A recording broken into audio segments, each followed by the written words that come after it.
What's going on, guys? K-Dog here. Welcome to a speculation video for Hyrule Warriors, the new DLC packs that are yet to come out. In between right now and when this news was first announced, like the future DLC packs, they have already released the Link's Awakening pack, which includes Marin, the new character, and a new weapon for Linkle, which are the boots, like the Pegasus boots. And as well as an adventure map and recolor skins for some of the characters already in the game. But the next packs that are yet to come out are the Phantom Hourglass / Spirit Tracks pack and the A Link Between Worlds pack. These have yet to come out, as I just said, and in this video I'm going to be recovering the new characters and weapons. I'm not going to be covering, because this is basically general. There's going to be a new adventure map and new skins for other characters and new fairy outfits. That was also in the Link's Awakening pack, the new fairy outfits. I think? I guess not actually. Well, in the Phantom Hourglass pack, or Phantom Hourglass Spirit Tracks and Link Between Worlds pack, there are going to be 15 new My Fairy outfits, new adventure mode map, and new color skins for the already existing characters. But in this video, we're going to be talking about the new characters / weapons. In the Phantom Hourglass and Spirit Tracks pack, there is going to be one new character and a new weapon for Toon Link. And in this speculation video, I have my speculation script right here. So, for the Phantom Hourglass character options, I have listed Linebeck, Aru, which is one of the Anuki race people. One of them, he's a primary character. Gangoron, which is your little Goron buddy in the Goron Temple in Phantom Hourglass, and this is a weird one. Bear with me. The Golden Chief Silos, which is the freaking golden frog that floats in a cloud, and he does stuff with tornadoes. Now, okay, so I'm gonna get to Golden Chief Cyclos in a while after I get through all of this entire pack speculation things, my list. So I chose Linebeck because everyone wants Linebeck in this game. If you don't want Linebeck in this game, you need to sit down in your room and ponder your life, because Linebeck is such a good character in more ways than one. I can just imagine some of his moves. He uses some of the weapons that Link gets in Phantom Hourglass. He could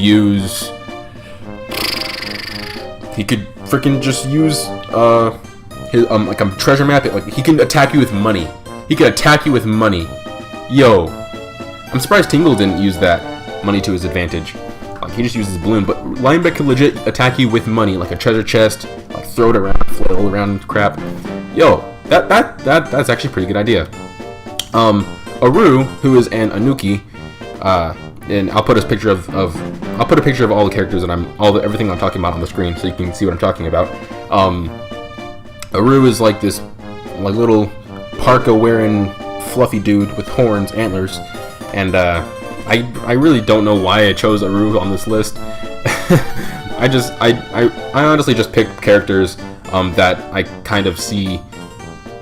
I picked characters that had somewhat of importance and their own special element to them in each game. But I don't know what Aru could do possibly. I guess he could attack you with ice and have a water element weapon. What would that weapon be though? I don't know. It's weird. This is just speculation. Could all be wrong. It's probably all is wrong. But yeah, Gangoron on the other hand, I like Gangoron.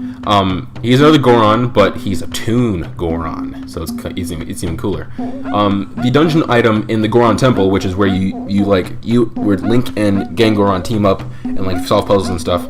The item of that dungeon was the bomb chews. I don't think he's gonna have a bomb chew as his freaking main weapon, because they already have bomb chews in the game, as those giant things that you can move around and into other enemies' keeps. But I feel like they could do something with Gangoron. Probably not Aru, but I feel like something could happen with Gangoron. I can't put my finger on it of what it might be, but something's there with Gangoron. I think they could really capitalize on that.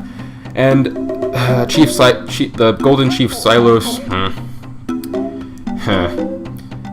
There's an item that you get from the Golden Chief Silos, and that is a Cyclone Slate, which you can draw symbols, and the corresponding symbol that you draw, whichever corresponds with a location on the map, you can teleport to.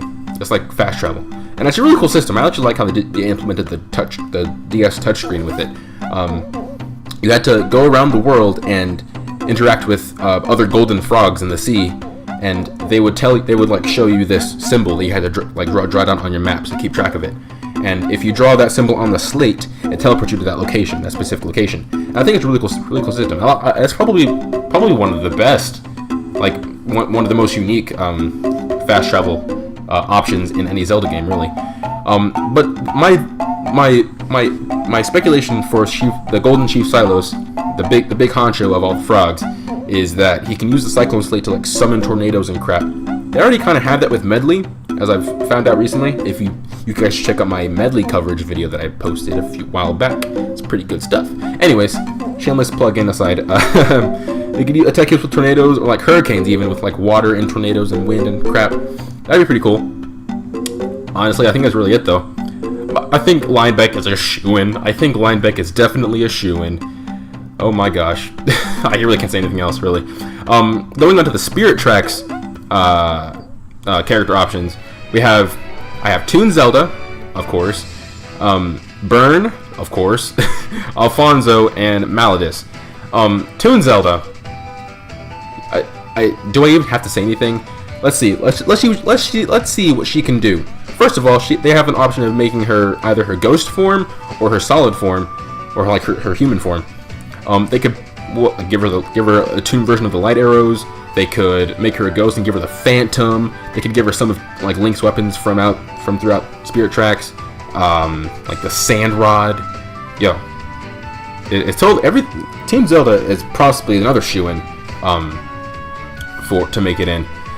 I think Toon Zelda or Linebeck are the two like most likely. Burn, on the other hand, if any of you are here from the beginning, like one of the first videos I ever made on this channel, it was before Hyrule Warriors was released, way back in the day, and that was my like top 10 characters I wanted in Hyrule Warriors. Like before we knew like the official cast or anything, those are the characters that I wanted in the game. And Burn was one of them. I forgot which ranking he was, but he was one of them. And I was like, yo, he would be so cool. He had a freaking jet black grappling hook gauntlet, and it would be so cool. Yeah, Burn, they couldn't really call it that. They couldn't really call it the gauntlet because Link already has a gauntlet weapon, and it's the ball and chain thing. It's already called the gauntlet, so they can't call it that. He could have like a shadow element weapon, and it'd be so cool. Next up, Alfonso. He could use his sword. He was in the Royal Guard once, right? Yeah, he could do stuff. What do they call it though? The guard sword? No, Alfonso. I'm sorry, but you're done. I'm sorry, kid. I don't know. I like to see Alfonso. He's cool. He's a really good character. Moving on to Maladis. That'd be kind of weird. It'd be just like a floating misty like skull head floating around. Ooh, what would be cool though is like for a strong attack, he just like kind of similar to Ganondorf whenever he uses one of his combos. I forgot which one it was. He just like summons like the shadow of Ganon, the pig Ganon, and it just like sweeps his claw like across all the enemies. So something like that could work with Maladis, where he just transforms into the giant beast and then just attacks and then goes back to his disembodied head. I can't talk. I'm sorry. He just goes to his giant beast form, like attacks, and then goes back into his disembodied head. Other than that, I don't really know. They could probably think of something, like similar to how Midna has the shackle, like her little it's her little headband, like her hairband, like her hair thing, hair tie. That's what it's called. It's called the shackle, and that wasn't really the purpose of that specific item, but they just made that they took that element and made it have importance to why she's in this state or uses her powers. So they could probably find something like that for Maladis, like like his Malladus's weapon class would be Chancellor Cole, and then he has like 3 tiers of Chancellor Cole, like basic Chancellor Cole, mid-tier Chancellor Cole, and then Omega Chancellor Cole. I don't know. It's an awful idea. But Malladus, yeah, I think I'd like to see Malladus. Now, another thing in the Phantom Hourglass / Spirit Tracks pack that's coming our way is a new weapon for Toon Link. Now, I spent a lot of time trying to figure out what Toon Link might be able to use, and I have 4 main options of what I would like, what I am speculating about. So I have the Grappling Hook, the Cyclone Slate, which I mentioned for Golden Chief Silos, the Whirlwind from Spirit Tracks, and the Whip from Spirit Tracks.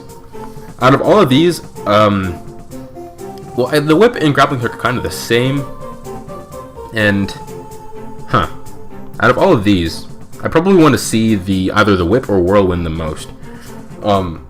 Just because, like, the Whirlwind could obviously do a lot of crap. We already have a lot of wind-based characters, don't we? We have Medley. Who else we have? We have kind of Zelda with the baton. We have Agatha. And who else? Who else has wind-based attacks? I'm not sure off the top of my head, but yeah, we would have kind of a lot of wind-based characters. I just don't know what, out of these 4 options, I don't know what would make him the most unique. Like, I went on like ZeldaDungeon.net. I went through all of like his weapons throughout Phantom Hourglass and Spirit Tracks, and these are the best ones I could find, really. So if they do choose any of these, I'd be really curious to see what they do and how they function. So yeah, I guess that's pretty much it for the Phantom Hourglass and Spirit Tracks pack. Moving on to the Link Between Worlds pack. Now, we are getting 2 new characters, My Fairy outfits, adventure map, and new skins for the characters we already have. Nothing really new. All that's really new is going to be the 2 new characters. Now, I think it's pretty obvious who's going to make it into the game, but I'm just going to go through my speculation just for the lulz. So we have Hilda, and Ravio, and Yuga, and Irene, because I think out of all the other characters, all the other sages, Irene, spoiler alert, I think Irene is like probably the one most interesting, and you kind of have a connection with her, because she's like your fast travel, like method of fast traveling, which is pretty unique, I think. And I have a fifth, guys. You're gonna love this. Mother Mai. Just think, she could like use her children and like form them into weapons, or I just thought of this. She could use like the powered up weapons that she gives like Link in Link Between Worlds. She could like use the powered up weapons in like her own unique way, and that'd be pretty cool. I like that. Like she has like the giant spiky hammer, smashes it down. That'd be pretty cool. I like that idea actually. Probably not gonna happen. I like that idea though. But I think the 2 that Nintendo's probably going to choose is going to be Ravio and Yuga. And we already have a Hilda skin for Zelda in this game. So yeah. And there was a leak that happened a few days ago. I want to say like Saturday or Sunday. This past Saturday or Sunday that I'm recording this. There was a leak that happened, and it showed. I don't know. I probably should have started with this in the video, but there was a leak that showed a bunch of like portraits, like for the emotions, like the battle, like the mid battle like portraits that happen, like the text boxes. Some of them have like certain emotions, and they were filled with Link, but there were nameplates, I guess, that showed 3 names, which was Toon Zelda, Ravio, and Yuga. And I'm assuming those 3 names are probably the most likely to make it into the game. I guess I'm pretty sure anyone could have guessed that, but that was just a leak that happened. We have no current confirmation at all about it, but it does make sense to have those 3 into the game. This is all my speculation. I would like to see Hilda. I think she could be pretty unique. Same thing with Irene maybe, and Mother Mai. As crazy as that sounds, I think they all have potential, but I think Yuga and Ravio are the most likely, as well as Toon Zelda. But yeah, I guess that's really it for this video, guys. It was just a little speculation thing that I put together. Yeah, so if you guys enjoyed, if you have your own opinions, be sure to leave them in the comment section below. I'll be sure to take a look at them. And yeah, if you enjoyed, don't forget to leave a like, comment, and subscribe for more content like this, and I will see you in the next one. Peace out. K-Dog out.